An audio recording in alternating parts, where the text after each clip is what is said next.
Langston Hughes, January 2014. Langston Hughes was born February 1st, 1902 in Joplin, Missouri. His father abandoned the family when Hughes was a child. His mother then had to travel to find employment, so Hughes was raised mainly by his grandmother in Kansas. After the death of his grandmother, Langston Hughes lived with friends for 2 years.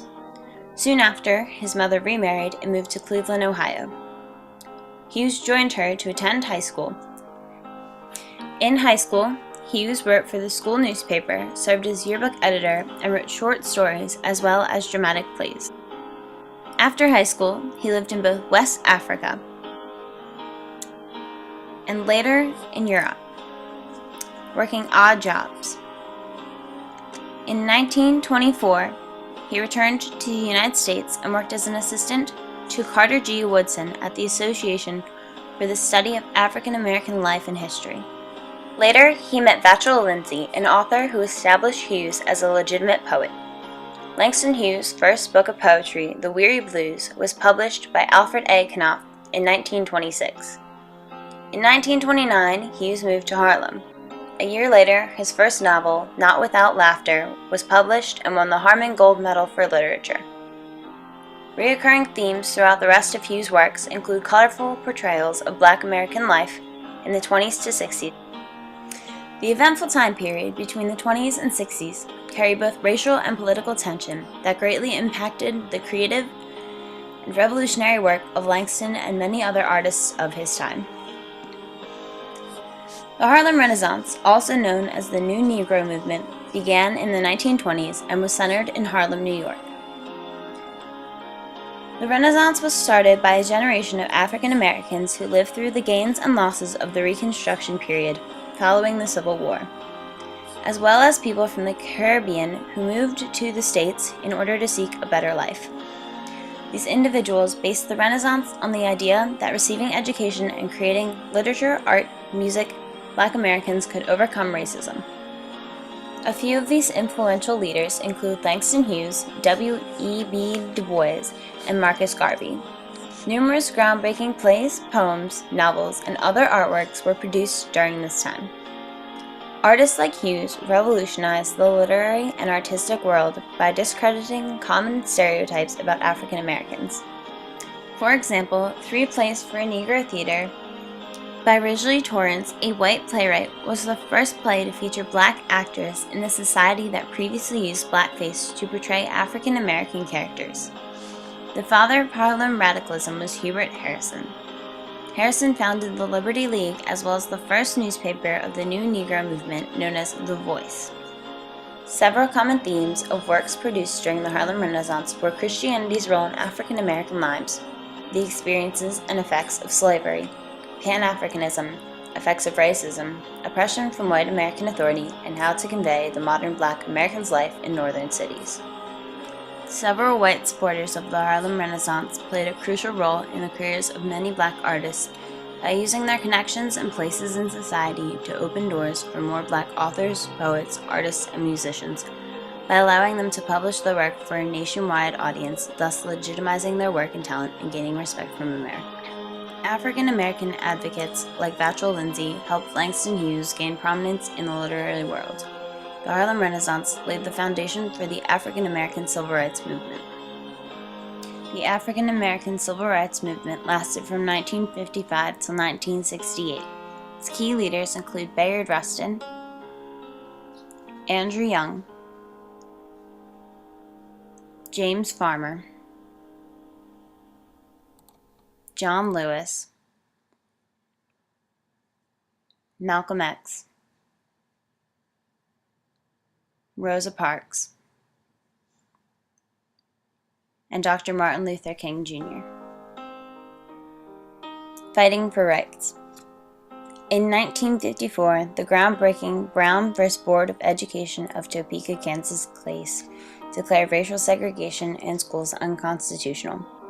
Then in 1955, the Montgomery bus boycott in response to Rosa Parks' arrest after refusing to give up her seat to a white man further fueled the Black community to participate in the growing movement. Buses became desegregated the following year After being blocked from entering newly desegregated Central High School in Little Rock, Arkansas, 9 black students, known as the Little Rock Nine, were led into the school by federal troops and the National Guard.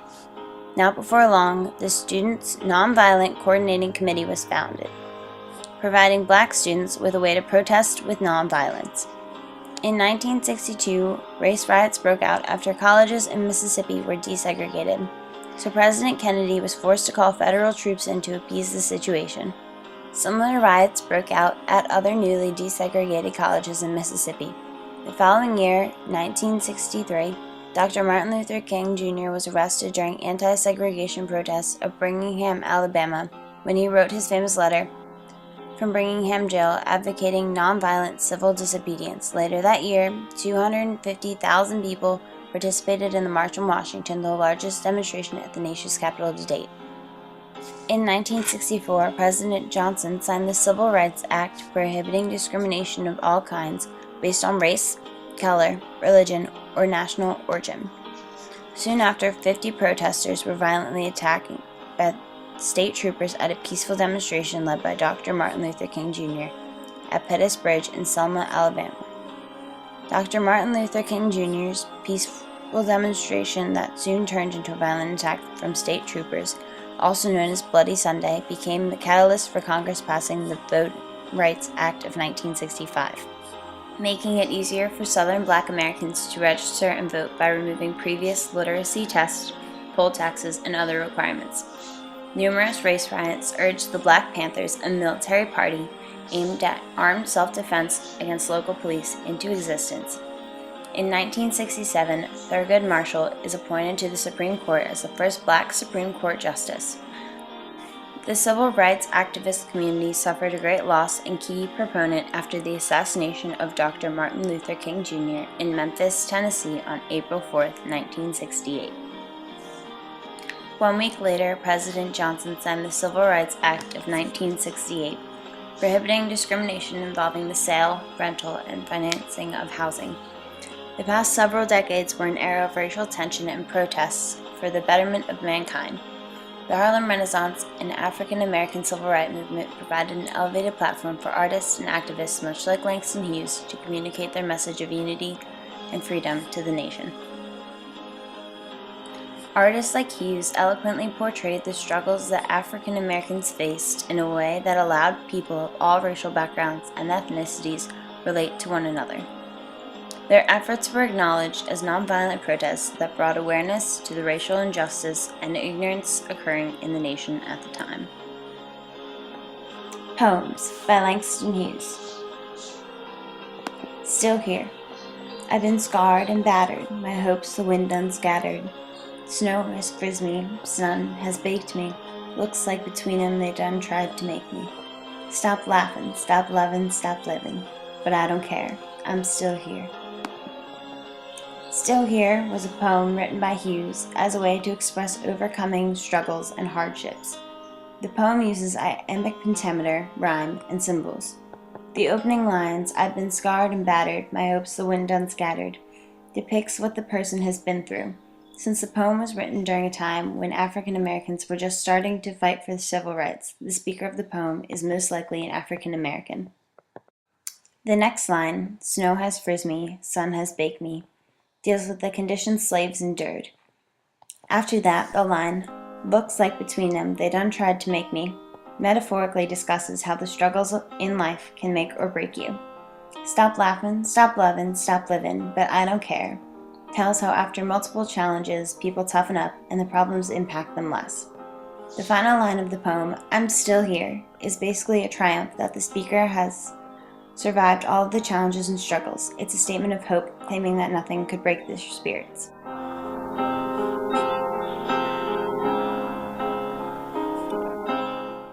I too sing America. I too sing America. I am the darker brother. They send me to eat in the kitchen when company comes, but I laugh and eat well and grow strong. Tomorrow I'll be at the table when company comes. Nobody'll dare say to me, eat in the kitchen then. Besides, they'll see how beautiful I am and be ashamed. I too am America. Another popular poem by Langston Hughes that expressed his views on African American oppression and identity was I Too Sing America. The poem was published in 1945, about 10 years before the start of the Civil Rights Movement. This shows how the long-standing prevalence of racism and prejudice. I Too is written in free verse with no constant metrical pattern. However, Hughes draws attention to line 5 through 7. But I laugh, and eat well, and grow strong, by using an unstressed, stressed pattern. This highlights the author's beliefs that Black Americans will grow strong enough to overcome all racial barriers. Langston Hughes' use of short lines puts the focus on the intent of each line with a deliberate and declarative intent. The poem is written in first person and as a singular person. However, it can be inferred that the speaker represents the entire Black community in America during this time period. When Hughes writes, "I am the darker brother," he is referring to African Americans, and the lines, "They send me to eat in the kitchen when company comes," refer to the use of African slaves during earlier times. Hughes' use of repetition in the first and last lines of the poem draw attention to his intent in stating that African Americans are just as American as white Americans. It has been said that Hughes drew inspiration for this poem from Walt Whitman's Hear America Sing, a poem about the diverse roles that make up America. In I Too Sing America, perhaps Hughes is saying that he is also a voice in America and that he, along with the Black community, plays an equal important role as any other American. Throughout the poem, Hughes quietly asserts his right to sit at the table, or in other words, be considered an American. Hughes insists that African Americans will not retaliate to the oppressive whites. Instead, they will take their rightful place and make the rest of society feel ashamed for their ignorance and blindness towards racism and prejudice against Black Americans. The entire poem takes place in a home, Langston Hughes' symbol of America. The narrator's banishment to the kitchen represents African Americans' oppression during the course of America's history. In lines 5 through 7 they say, "But I laugh and eat well and grow strong." The narrator decides to eat in order to sustain himself. The nourishment will allow him to overcome the harsh treatment that he receives from his masters.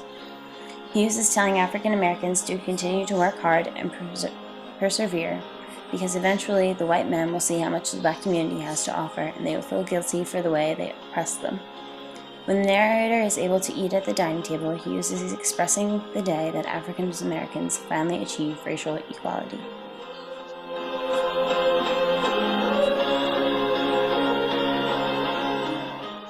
Mother to son. "Well, son, I'll tell you, life for me ain't been no crystal stair. It's had tacks in it, and splinters, and boards turn up, and places with no carpet on the floor. Bare. But all the time, I's been a-climbin' on, and reachin' landin's, and turnin' corners, and sometimes goin' in the dark, where there ain't been no light. So boy, don't you turn back, don't you set down on the steps, 'cause you find it's kinder hard. Don't you fall now, for I's still goin', honey, I's still climbin', and life for me ain't been no crystal stair." Another famous poem, written by Langston Hughes, is Mother to Son. The poem was published in 1922 at the beginning of the Harlem Renaissance. The theme centers around the importance of persevering through life's struggles. This message was particularly important to the community during the Harlem Renaissance because it motivated African Americans to overcome racism using nonviolent methods. Mother to Son is written in free verse with no specific metrical pattern or rhyme scheme. However, Langston Hughes utilizes short lines to emphasize specific words and phrases. For instance, line 9, "Bear," is only one word long. This puts the focus on the mother's feelings of loneliness and helplessness during times of trouble. Hughes uses repetition to start and end the poem with, "Life for me ain't been no crystal stair." This repetition draws attention to the mother's message to her son about the importance of overlooking life's obstacles in order to succeed. Hughes also uses repetition in lines 5 through 8 and 9 through 11. He writes, "The splinters and boards thrown up, and the places with no carpet on the floor." The mother is describing the difficulties that she has faced over her lifetime. The splinters, broken boards, and carpetless floors symbolize the trials that she has faced and defeated.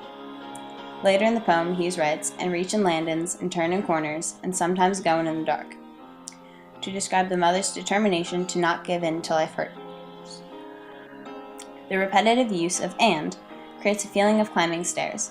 Langston Hughes also uses a specific speech pattern to portray the mother's background. For example, in line 11, the mother says, "For I's been a climbin' on." The loose grammatical structure provides some insight towards the mother's identity. It is very possible that the mother is an uneducated woman from an impoverished background. This would explain the troubles that she might have endured. The entire poem is an extended metaphor to describe the mother's arduous life. In Mother to Son, Langston Hughes is comparing the adversity that the mother has faced to the struggles that African Americans were dealing with during the Harlem Renaissance and African American civil rights movement. The crystal stair represents a perfect and flawless life free of trouble. The mother tells her son that even though she has experienced difficult times, she has never given up because there are more steps that need to be climbed. In the same way, Langston Hughes is urging African Americans to persist through the racism and prejudice that they are confronted with. Despite the bigotry that Black Americans experience, they must remember to keep working towards a better tomorrow for themselves and future generations. Since poetry from the Harlem Renaissance was known to have biblical allusions, it is very likely that Mother to Some was fashioned after the biblical story of Jacob's ladder. Just as the angels climbed the never-ending ladder from earth to heaven, African Americans must keep working and educating themselves in order to create a fair and just society that respects people of all races. Langston Hughes was a profound poet and activist. His work on paper and throughout the African American community shaped both the literary world as well as the nation's view and treatment towards Black Americans. Hughes' ingenious incorporation of folk and jazz rhymes in his poems, novels, and plays allowed him to express more emotion and drama than other artists of his time. His humble and troubled beginnings from a broken family, as well as the tremendous amount of racial tension and prejudice that existed from the 1920s to the 1960s, greatly influenced the themes of his work. Furthermore, it inspired him to head one of the most prolific periods of creativity and artistry that America has seen to date. Langston Hughes' role in the development of the Harlem Renaissance shaped the African American community as well as generations of artists to come. Hughes also managed to utilize his incredible poetic talent to influence the minds of many civil rights activists. Without a doubt, he played a pivotal role in the African American civil rights movement. Langston Hughes used his creativity to make poetry that allowed people of all races to relate to one another. His ingenuity was useful in promoting African Americans' nonviolent protests to racism by means of education, spirituality, and unity through the appreciation of one's past in order to connect with others. Langston Hughes' understanding of African American struggle with oppression from white Americans can be clearly seen in several of his works, including Still Here, I Too Sing America, and Mother to Son. Hughes' talent and efforts to unite Black and white Americans has been recognized through numerous awards, such as the Whit Briner Undergraduate Poetry Prize, fellowships from Guggenheim and Rosenwald Fund, honorary Doctors of Letters from Lincoln University, Howard University, and Western Reserve University, an Antisfield Wolf Book Award, and the Springer Medal. Hughes has also been honored with several medals, scholarships, schools, and monuments that have been established in his name. Langston Hughes was an unquestionably talented poet, author, and playwright, but his efforts to improve the community and inspire others through his work are what best made him the man that the world remembers, appreciates, and respects today.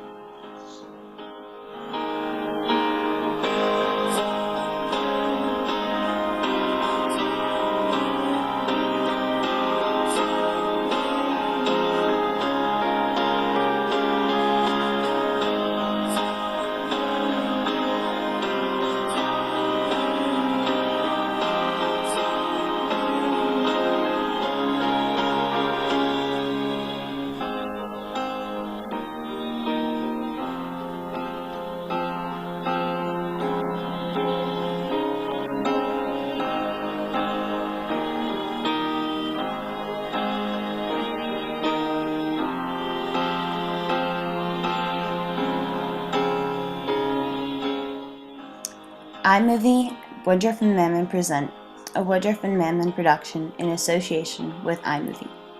A Ben Dover film, Langston Hughes. Starring Chris P. Nuggets, Joe King. Edited by Jim Shorts. Production designer, Richard Hertz. Director of photography, Anita Flash. Casting by Harry Butts. Music by Can You Hear Me? Costume designer Eileen Over. Executive producer Abby Normal. Written by Bill McCracken. Directed by Ben Dover.